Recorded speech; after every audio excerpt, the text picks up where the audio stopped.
Have you ever been judged before you even said a single word? Monica Harris stood at the counter of Crestview Bank, holding a folder that carried her dream, a loan application for her small bakery. Her eyes showed both hope and fear. Across the desk sat Emma Clark, a woman with perfect hair, cold eyes, and a fake smile. Emma looked at Monica's worn-out purse and faded coat, her expression tightening with silent judgment. "So you're here for a business loan?" Emma asked, her tone sharp and dismissive. Monica nodded politely. "Yes, ma'am, I've been saving for years. I just need a little help to start." Emma flipped through the papers without interest, tapping her pen impatiently. "You people always think baking cookies will make you rich," she said under her breath. Monica froze for a second, but stayed calm. "It's not about being rich," she replied softly. "It's about building something my son can be proud of." Emma smirked and shook her head. Without checking the details, she stamped DNIED in bold red letters across the form. "I'm afraid your credit doesn't meet our standards," she lied, closing the folder and pushing it back. Monica felt her heart crack a little, but she refused to let the tears win. "Thank you for your time," she said quietly, gathering her papers. As she turned to leave, she heard Emma whisper to a coworker, "They never learn." The words cut deep. Outside, Monica sat on a cold stone bench, clutching her folder like it was her last piece of strength. She stared at the reflection of the bank's logo on the glass door and whispered, "One day, they'll know who I really am." Her son Caleb's face appeared in her mind, his innocent smile, his belief that his mother could do anything. That was enough to keep her heart steady.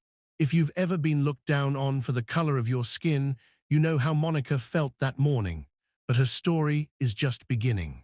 So before you go, subscribe to Stained Humanity, because stories like Monica's deserve to be heard, remembered, and never ignored. Have you ever felt like the whole world was built to remind you of your place? The next morning, Monica Harris stood outside Crestview Bank again, holding the same folder, but this time, something inside her had changed. She wasn't there to beg. She was there to understand why. As she walked in, the sound of her heels echoed across the shiny floor. Emma Clark spotted her immediately, a smirk curling on her lips. "Back again?" she said with mock surprise. "Didn't we already settle your application?" Monica took a deep breath. "I just want to know what went wrong," she said firmly. "I checked my credit score. It's good. My income meets the requirement." "So why was I denied?" Emma leaned back in her chair and crossed her arms. "Maybe we just didn't find your proposal convincing," she said with a cold smile. "Or maybe," she added softly, "this bank has certain standards." The way she said standards told Monica everything. It wasn't about money or paperwork, it was about the color of her skin. Before Monica could reply, a deep voice interrupted. "Is there a problem here, Miss Clark?" It was Mr. David Roberts, the bank manager, stepping out of his glass office. His calm presence instantly shifted the room's energy. Emma straightened up quickly. "Oh, no, sir, just handling a declined loan application," she said sweetly. David's eyes moved to Monica. "Miss Harris, may I see your file, please?" he asked. Monica handed it over with trembling hands. He glanced through the documents, his brows knitting slightly. "Everything here looks perfect," he murmured. Then his eyes met Emma's, sharp, knowing. "Who reviewed this?" Emma's face turned pale. I did," she stammered. David nodded slowly. "Then I'd like to discuss this privately." "Miss Harris, would you wait here a moment?" Monica nodded, confused and anxious. As the two disappeared into the office, Monica's heart pounded. She could see Emma's nervous gestures through the glass wall. Something was wrong, and for the first time, it wasn't her who was on trial. Minutes later, Mr. Roberts returned, his expression unreadable. "Miss Harris," he said softly, "please come to my office. There's something you should see."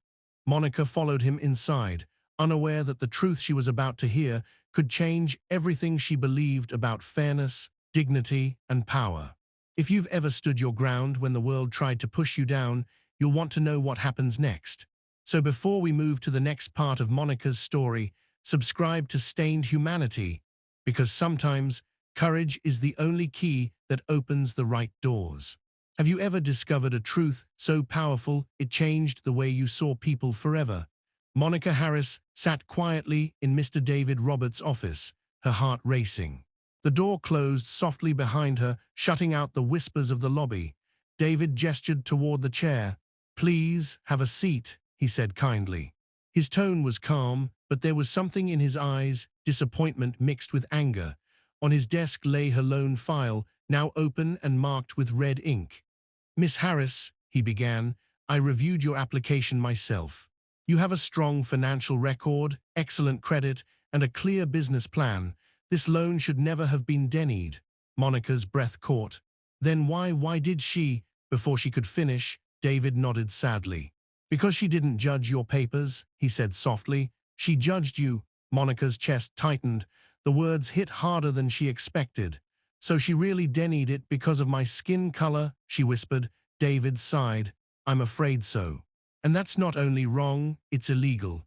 He stood up, walked to the window, and looked out as if trying to calm his thoughts. "Emma Clark has been warned before for similar behavior. But this time I have proof." He turned back to Monica, his eyes steady. "We record every desk interaction. The things she said to you, they're on tape." Monica's hands trembled. For the first time, the shame she felt began to fade, replaced by something stronger, pride. "So what happens now?" she asked quietly. David gave a small smile. "What happens now," he said, "is justice." He picked up the phone and called someone from HR. "Prepare the termination papers for Emma Clark," he said firmly. Through the glass window, Monica watched as Emma was called to the office.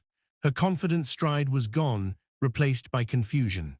Minutes later, Emma walked out pale and silent, clutching her purse. Their eyes met briefly, Monica's calm, Emma's full of regret.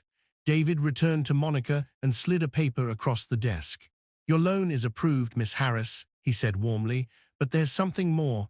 I'd like to personally invest in your bakery. The world needs more people like you, not fewer." Tears welled in Monica's eyes as she whispered, "Thank you. You don't know what this means to me and to my son.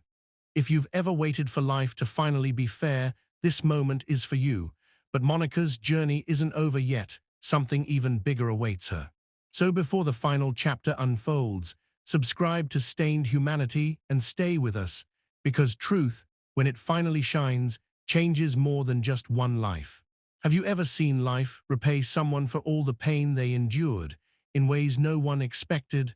3 months had passed since that unforgettable day at Crestview Bank.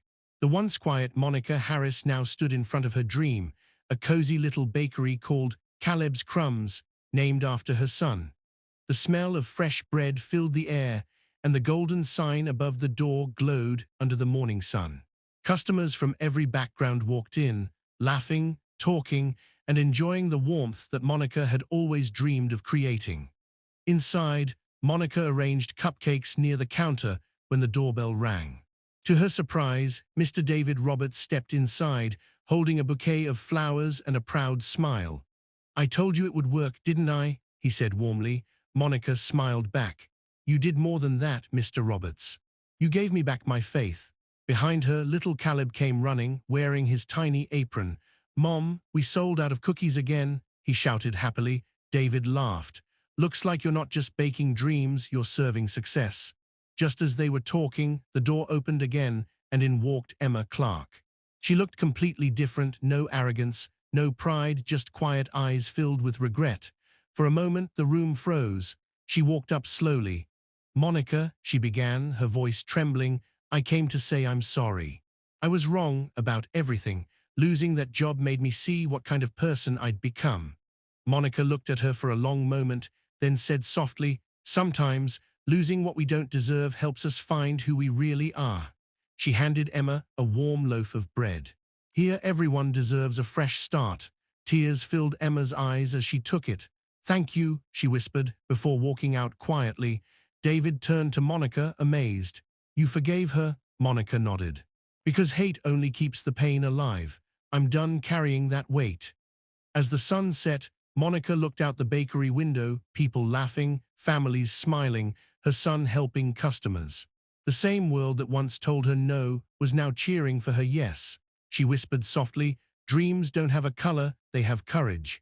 If this story touched your heart, remember, there are countless Monicas out there still fighting to be seen.